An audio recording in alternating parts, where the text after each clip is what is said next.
जो है वो लेना, हम नहीं ये कह रहे कि वो गलत बात है, लेकिन जो पुराने हैं जिन्होंने 25-30, 40-40 सालों से जो पार्टी के साथ जुड़े, उनको उनको की बात छोड़ो। हमने करोड़ों रुपए की ठोकर मार करके, करोड़ों रुपए को ठोकर मार करके इस पार्टी को बनाया और अपना मुख्यमंत्री माननीय आदरणीय श्री तोमर जी को मुख्यमंत्री बनाया और 5 साल को सरकार चली। अब ऐसे लोगों को जो जिनका कोई ना कोई धर्म है, ना कर्म है, ना उनका कोई ऐसा हमने दिखा भी जो कोई ऐसा शिष्टाचार होना चाहिए, तो वो भी कोई ऐसी बात जो है वो मर्यादा के अंदर जो है वो कोई भी बात जो है वो हमें नजर नहीं आई। इसलिए हमने ये सोच करके कि हमारे साथ ऐसा मतलब डिस्क्रिमिनेशन अगर लगातार ये करते रहेंगे तो हमने एक पैरेलल संगठन जो है वो खड़ा किया। पैरेलल संगठन वो लोग हैं जो आज से नहीं 25-30 सालों से वो पार्टी के साथ जुड़े हैं, पार्टी के साथ चलते हैं, जहां भी कोई कार्यक्रम होता है वहां वो जाते हैं। तो इसलिए हमने पैरेलल एक संगठन जो है वो खड़ा किया है। हम जो है वो अपनी कार्यकारिणी बनाएंगे और हम अपने 1 महीने के बाद जो है वो मीटिंग भी गाय बगाए जो भी यहाँ पे कोई चाहे किसी भी तरफ से, चाहे बीजेपी है, कांग्रेस है, जो हमें गलत लगेगा वो उसके बारे में जरूर हम जो है वो आपत्ति करेंगे। वहां जो हमारा कोई सुझाव होगा वो सुझाव भी देंगे। लेकिन ऐसे लोगों के साथ क्या चलना, जो लोग जो हैं जिनमें इतनी एरोगेंसी है, इतना उन्होंने लोगों को नाफ शनाफ बोला, इतना मतलब उनका घटिया स्तर है। आज दिन तक हमें कोई फोन नहीं किया, आज दिन तक वो किसी को भी जो हमारे कार्यकर्ता हैं उनको उन्होंने आज दिन तक ये कहते हैं कि जी यहाँ प्लेटफार्म कौन सा प्लेटफार्म देखे हम, कौन सा पे गुणगान करने थे। हम अपने घर में रहे, इन्होंने तो अपने इंडिपेंडेंट इलेक्शन लड़ा 2 बार, हमने तो कोई इलेक्शन नहीं लड़ा, हम तो घर में बैठे रहे। अगर किसी प्रचार प्रसार में गए हो तो हमारा वहां पे कोई भी मतलब कोई क्लिपिंग हो, कोई ऐसी बात हो तो दिखाएं हम तो घर पे रहे। लेकिन ये सारे का सारा दोष अपनी गलतियों को छुपाने के लिए सारे का सारा दोष जो है वो हमारे पर, जो पुराने कार्यकर्ता है या वो जैसे जो इलेक्शन लड़ रहे थे हमारे पर थोपना जो वो गलत बात है। तो इसलिए हम ये जो है वो पैरेलल संगठन जो है वो अब खड़ा करेंगे और जब भी कोई पार्टी हमारे साथ को बातचीत करेंगे, ठीक है, हम नहीं ये कहते कि आप वो हमारे आदमी लो और उनके मत लो, मैं नहीं कहता, लेकिन वो भी निष्ठावान कार्यकर्ता होने चाहिए। कल वो आपके आड़े लोगों के साथ थे, कल किसी और के पास थे और आज जो है वो आप पार्टी में सर्वसर्वा हो गए।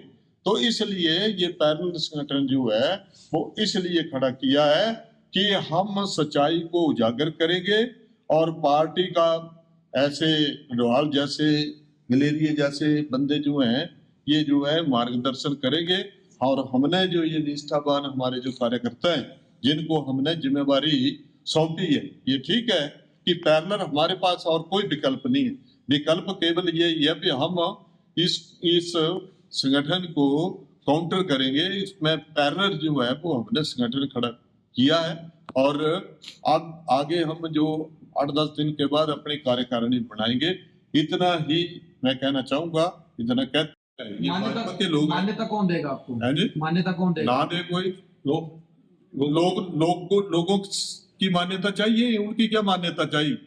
ऐसे लोगों की मान्यता जिनका दीन मजहब धर्म कर्म कोई है नहीं, उनकी मान्यता चाहिए? या कोई जो हमें ऐसे ब्लैकमेल कर रहे हैं, वो ब्लैकमेल कर रहे हैं जी हमने शिकायतें की, ऐसे हमारे बंदे जो है वो पार्टी से निकाल दिए, ना कोई इंक्वायरी, ना कोई नोटिस, ना कोई कुछ, तो उनसे क्या हमने परमिशन लेनी है? ये परमिशन लोगों की है। ये हमारा संगठन जो है वो जो है वो इनके संगठन में नहीं जाएंगे हमारे लोग, ठीक है, वो यहाँ आएंगे तो फिर देखेंगे कि हमने क्या करना है। अब आप असली भाजपा बोल रहे हैं अपने संगठन को? असली A1 A1 पार्टी के जो लोग हैं बीजेपी के, वो ही संगठन जो है वो हम खड़ा करने जा रहे हैं। ये सिर्फ देहरा में ही है या पूरे प्रदेश में भी है ये सिर्फ देहरा में ही बनाया ये है? देहरा में, मैं को प्रदेश की बात नहीं कर रहा हूँ, प्रदेश की करेंगे 25-26 तारीख को, फिर बताएंगे वहां पे, ठीक है ना। ये जो पार्टी के जो हमारे बड़े नेता है ना, ये अपना रास्ता जो है वो भटक चुके हैं, और भटक चुके हैं उसका कारण ये है कि 10-12 लोगों को, जो 10-12 लोग कांग्रेस के कुछ जो पहले आए थे तो वापस चले गए, डेपुटेशन खत्म हो गया, और आगे 10-11, और उसके कारण ही हमारे लोगों जो हैं वो उनकी आज जो पार्टी की तहस नहस हुई है वो इनकी बदौलत हुई।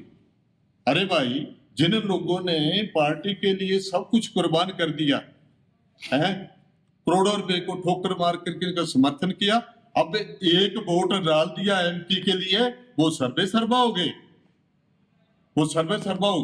ठीक है ना। हमने तो सरकार बनाई, तो आगे भी देखेंगे किसका दामन कितना साफ है, वो आगे निकट भविष्य में पता चलेगा। जयराम ठाकुर ने आपको कहाँ की बात, किसने की बात, वो क्लिपिंग बताए वो, ठीक है ना। वो कहाँ करनी, वहां रानीताल प्लेटफार्म पर करनी बात, किसी प्लेटफार्म पर कह रहे ना कि किसी प्लेटफार्म पर, कहाँ, जो बुलाते नहीं है ना, हमारे बंदे जो हैं, पुराने कार्यकर्ता जो हैं, वो किसी भी इस कार्यकलाप में ना उनको बुलाते हैं, ना उनको कोई जिम्मेवारी दी गई है, तो फिर क्या करें। ये संगठन उनको टिकटें जो है वो आगे भी नहीं मिलेंगी, वो उनको देंगे, उनके साथ वो एग्रीमेंट हुआ है, एग्रीमेंट उन्होंने किया होगा ना, पार्टी वाले ने, लोगों ने नहीं किया एग्रीमेंट। ये ऐसा ही मतलब व्यवहार रहा ना, तो आगे को भी देख लेना, ठीक है। नेगेटिव भविष्य। भारतीय जनता पार्टी जिंदाबाद, भारतीय जनता पार्टी जिंदाबाद, भारतीय जनता पार्टी जिंदाबाद। पत्रकार मित्रों, आपका हमसे जुड़े रहने के लिए हमारे YouTube चैनल को सब्सक्राइब करें और नई वीडियो की नोटिफिकेशन के लिए बेल आइकॉन को दबाएं। अगर आप ये वीडियो Facebook पर देख रहे हैं तो लाइक जरूर करें और ज्यादा से ज्यादा शेयर करें। इसी तरह के और भी अपडेट्स के लिए फॉलो करें हमारा Instagram पेज himachal.ke।